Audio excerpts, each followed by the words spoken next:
السلام علیکم ورحمۃ اللہ وبرکاتہ۔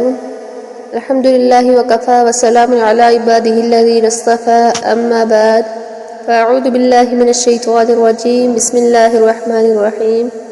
السلام علیکم ورحمۃ اللہ وبرکاتہ۔ تو ناظرین، آج کی ہماری ویڈیو ہے کہ سکون کیسے ملے گا۔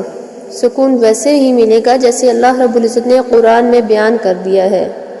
قرآن مجید میں اللہ تعالیٰ نے 3 آیتیں نازل کی ہیں۔ کاش کہ ان تینوں آیتوں کو کوئی اکیلا بیٹھ کر پڑھ لے، کوئی سمجھ لے انہیں۔ پہلی آیت سورہ الانعام کی آیت نمبر 96، اور اسی طرح دوسری آیت سورہ نحل کی آیت نمبر 80، اور اسی طرح سورہ روم کی آیت نمبر 21 تیسری آیت۔ اور ان تینوں آیتوں کو ملا کر پڑھے۔ پہلی آیت فالق الاصباح وجعل اللیل سکنا والشمس والقمر حسبانا ذلک تقدیر العزیز العلیم۔ سب سے پہلی بات اس میں یہ کہ اللہ نے رات کو سکون بنایا۔ سکون کے لیے پہلی چیز رات، اللہ رب العزت نے رات کو سکون بنایا۔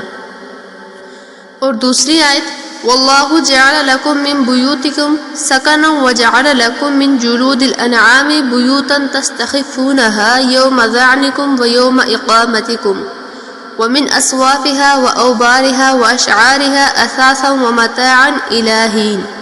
اور دوسری بات یہ کہ اللہ رب العزت نے بیان یہ فرمایا کہ اللہ نے تمہارے لیے گھر کو سکون بنایا۔ پہلی بات یہ کہ رات کو سکون بنایا، اور دوسرا اللہ رب العزت نے تمہارے لیے گھر کو سکون بنایا۔ اور تیسری بات وَمِنْ آيَاتِهِ أَنْ خَلَقَ لَكُم مِّنْ أَنفُسِكُمْ أَزْوَاجًا لِتَسْكُنُوا إِلَيْهَا وَجَعَلَ بَيْنَكُم مَّوَدَّةً وَرَحْمَةً إِنَّ فِي ذَلِكَ لَآيَاتٍ لِقَوْمٍ يَتَفَكَّرُونَ۔ اور تیسری بات اللہ رب العزت نے یہ بیان فرمائی کہ اللہ نے تیسرا سکون بیوی کو بنایا۔ پہلا سکون اللہ رب العزت نے رات کو بنایا، دوسرا سکون تمہارے لیے تمہارے گھر کو بنایا، اور تیسری بات اللہ رب العزت نے یہ بیان فرمائی کہ اللہ نے تیسرا سکون بیوی کو بنایا ہے۔ سب ان 3 آیتوں کو سمجھیں میرے معزز اور محترم بزرگوں، بھائیوں، جوانوں۔ پہلا سکون رات میں ہے۔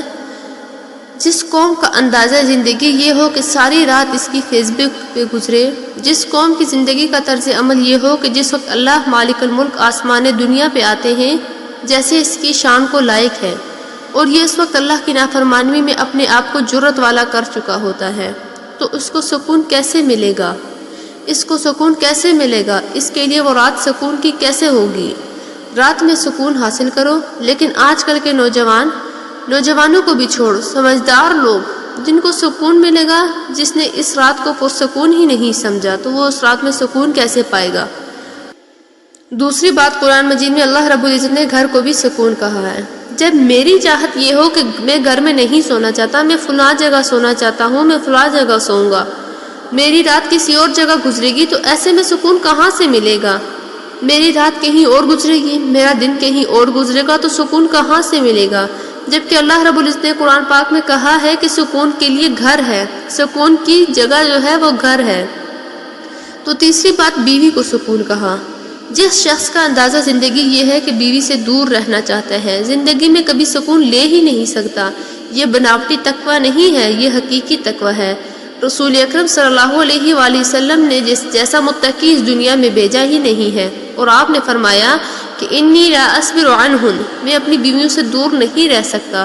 اور حضرت عبداللہ ابن عباس رضی اللہ تعالیٰ عنہ کہا کرتے تھے کہ جس شخص کا جتنا ایمان قوی ہوتا ہے اتنا وہ اپنے گھر والوں کے ساتھ اچھا معاملہ کرتا ہے اور ان سے دور بھی نہیں ہوتا، اور جتنا اس کے ایمان میں خلل ہوتا ہے اتنا وہ اپنے بچوں اور بیوی سے بھاگتا ہے۔